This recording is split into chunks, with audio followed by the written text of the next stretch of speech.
waxaa jira saddex qoyaan oo qofka bani aadamka ka yimaada dadka aad bay isku qalqaldaan gabdhaha ardaydan aad bay ku weydiiyaan marka inaad kala gartaan oo muhiim mar walbana waa sheega almaniyu walmadiyu walwadiyu saddexdaas iyo shareecada sheegtay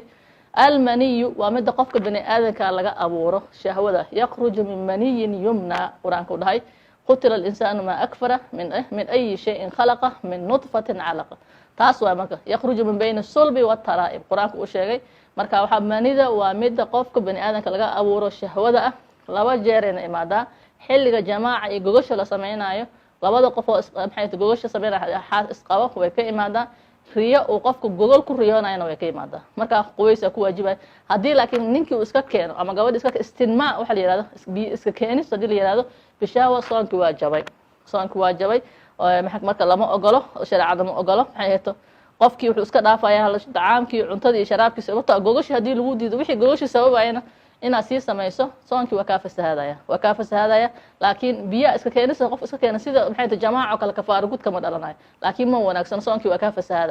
fasahaadaya lama ogolo laakiin waxaa jira madi iyo wadida marka aan sheego marka madida waa mid dhalinyarada ku badan oo sida dhallinyarada ku imaado waa kacsi wax Soomaalidu u yaqaanaan ama dareenka qofka oo baahi guur hayso oo qaasatan xilliga uu yar yahay oo marka shahwada ku manida marka imaanayso qofka qaangaaro ilaa intuu dhalinyarada yahay ilaa intuu yar yahay 35 ilaa qof weyn uu ka noqonayo gaar ahaan intuu soo guursanin iyo ku badan tahay kullama guur ka fakaro ama ku soo dhaco yay ka imaanaysaa isagoo fahmeen oo dareemeen ka imaanaysaa taa waxa la yiraahdaa madi alwadiyu midda ah iyadana jirto taamka almadida qofka kama qubaysanayo manida wuu ka qubaysanayaa haday jamaacada haday riyo ku imaado wuu ka qubaysanayaa madida wuu iska dhaqayaa Ali ibn Abi Talib nabiga kaleey sallallahu kuntu rajulan madiyan waxaan ahaa nin oo biyaha dharee ka imaado madida ka imaado yaan ahaa nabigana gabadhiisa qabo waan ka xishoon jiray inaan weydiiyo saxaabi kale u diray marka qofku waxa la xibintiisa taranku dhaqayaa wuuna weysa qaadanaya kaas marka laga qubaysanayo waxaa jira mid kale oo jirto oo daalka ku imaado alwadiyu la dhaho qofku markuu daalo shaqooyin fara badan iska daba qabto kaadida la socotaa waa wasaq eedana uu iska dhaqaaya iska nadiifinaya laakiin labada damba marka saddexda qoyaan midda bani aadamka laga abuuro taas uu qofka ka qubaysanaya laakiin madida iyo wadida uu iska nadiifinaya wuuna weysa qaadanaya soonkana ma jibinayaan maxay heeto hadii qofku sexes iyo waxyaabaha jinsiga iyo waxyaabaha maxay social media ku jira maxay heeto intuu fiirsado uu dareenkiisa kiciyo oo shahwo ka imaado soonkii waa ka fasahaadaya waana inaad toobad keenta Ilaahay u laabata waxyaabahaas marka hore xaaraan yihiin haddana bisha Ramadaan inaad sii daawato adiga qofka dareenkaada kiciyaan lama ogolo qofkii hadduu waaga u bariyo asoo junub qabo tan oo iyadana muhiim waaye asagoo junub qabo hadduu qofkii waaga u bariyo oo maxay ahayd xaaskiisu la dhaqmo habeenkii qofka maalintii marka loo diiday hadduu afuro ilaa waaga salaada laga gaarayo qofka xaaskiisu waa la dhaqmi karaa laakiin haddii salaadii subaxa lagu adibay adoo wali junubka ka qubaysan rag iyo dumarkii labadaba marka suxuurtiina cunaysiin kadib marka salaada subax lagu adibay kadib aad qubaysanaysaa soonkaadana waa wadanaysaa soonkaadana rasuulka sallallahu alayhi wasallam waxay Aisha leedahay asagoo junub qaba salaada la adimi jiray markaas uu qubaysan jiray marka salaada aadi jiray soonkiisana waa sii wadan jiray idan qubayska xogaa ka yara daaho oo janaabad aad wali ka qubaysanin soonka waxa uma dhimayso maxay leedahay Salama ay Aisha ana rasuulka kana yudriku al-fajr wa huwa junub min ahli thumma yaqtasil wa yasum wa qubaysan jiray waana soomi jiray marka masaajidku aadi jiray al-hayd wa nifas dhiiga caadada iyo dhiiga umusha soonka waajibiya gabdhaha taas inay aad ula socdaan masaa'isha mar walba soo noqota culummadan aad loo weydiiya haydka iyo nifaaska gabadha maxay ahayd soonku ka jibinaya salaadana waa ka jibinaya labadooda salaad way ka jibinaya marka maxaa laga rabaa hadii maalintii uu ku yimaado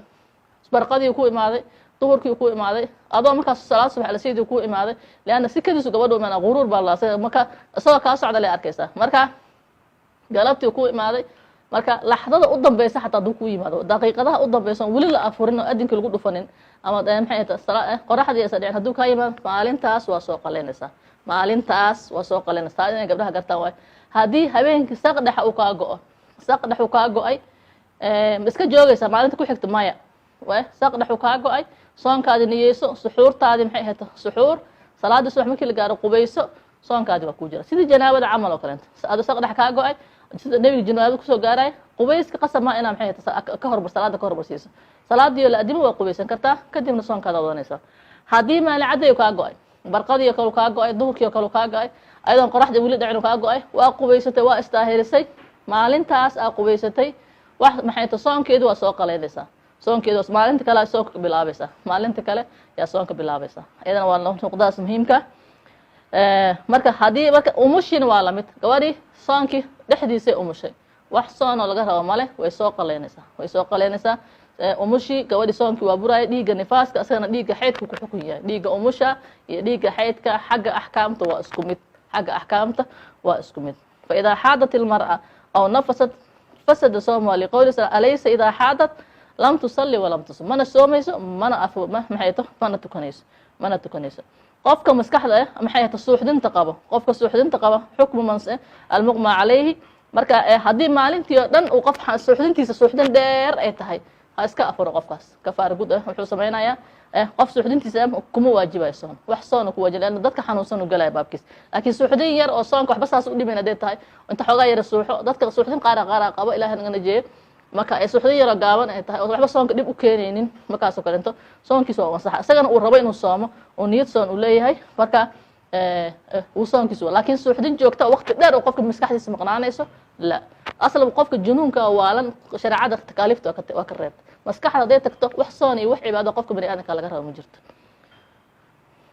sidoo kale waxa soonka waxa leeyahay mas'ala khilaafiye waaye laakiin sida raajixa qaadanayna istoobitaanka bisha Ramadaan la istoobo بعض الاحاديث waxay leeyihiin aftar alxaajim walmahjum laakiin xadiis kale nasaqaya jiro hadii qofka istoobo soonkiisa kama jabay dhiigu saqa ka baxay laakiin asaga waxba lagu shubin asaga sida asalkaan waa cunto iyo biyo qofka inuu cuno oo calooshiisa gasho ya soonka jibina laakiin xijaamada sida raajixa inda ahli ilmi ma jabinayo soonka at-tabarruc bid-dam qofka oo xanuunsan emergency ah oo dhiig u baahda lagu soo sheegay dhiig baa tabarrucda adaa dhiig bixisay dhiig waxa litir laga shubay 2 litir laga shubay hadaa adi markaas xanuun iyo tabardare aad dareemayso soonkaada waa sii wadan kartaa laakiin hadaa tabardare dareemayso xoogaa sharaacada ku fasaxaysa ilaa maalintaas in afurto oo maxay tahay xoogaa energy ka baxay aad soo celiso cuntooyin ama nafaqooyin qofkaas la siiyo laakiin hadaysa wax saameyn keenin dhiig qofka uu tabarrucay oo qof walaalkiisa xanuunsan uu ku shubay marka oo soonkiisa uu wadan karaa la waxa looga hadlayo waxyaabaha iska soo dhici kara emergency si kadis ku imaan kara qof xanuunsan dhiig u baahan isla markii waa la kala Ramadaanka dhexdiis adiga waa shubto marka ama dhiiga xataa waa kala nooc oo iyo waxyaabo kala leeyahay iyo bi qof kasta dhiig u shubi kartaa qofkii adiga kugu nooca u shubi kartaa qofkii adiga kugu ama oo u shubi karaa ama b u shubi karaa ama u shubi karaa sidaas aan u kala duway taana marka hadaa dhiiga tabarrucdo waxba dhiba ku soo gaarin soonkaada waa wadanaysaa hadii aad u baqdo nafsadaada maxay ahaato wax soon kugu waajibayo waa furaysaa afwan yana khaldan انت لا بأس للصائم أن يتبرع بالدم إن اضطر إلى ذلك فإذا كان الدم الذي أخذ من المبتدأ يسيرا بحسب قول الأطباء فلا يجب عليه قضاء ذلك اليوم وإن كان كثيرا فإنه يقضي ذلك اليوم أخذا بالاحتياط وبراءة للذمة أما المنقول إليه بالدم فالأقرب بالدلام كان لغو شبه marka soonka waa ka jawaab xanuunsan qof xanuunsan waa safki dadka xanuunsan u galaya safki dadka xanuunsan ee cuudaha ka haystay arida qofka duu islaamka ka baxo asagana wax soon u jiro male bal diintiisa dhan baabaaday marka iftiraadkaas soonka oo waxyaabaha soonka u jibiyo shariicada maxay ahaato soonka ijiiday marka waxa loo kala qaaday saddex al-ilm shaygiina ogtahay al-dhikru inaad xasuusatay iyo al-qasd ila kas u samaysay marka ay yakuna maxay ahaato haduu u cuna akala oo shurba fa in sawmu sahih wala qada alayh marka arimahaas oo dhan waxyaabaha maxay ahaato soonka jibiyo oo maxay ahaato qofka soonka ka burinaya kamid tahay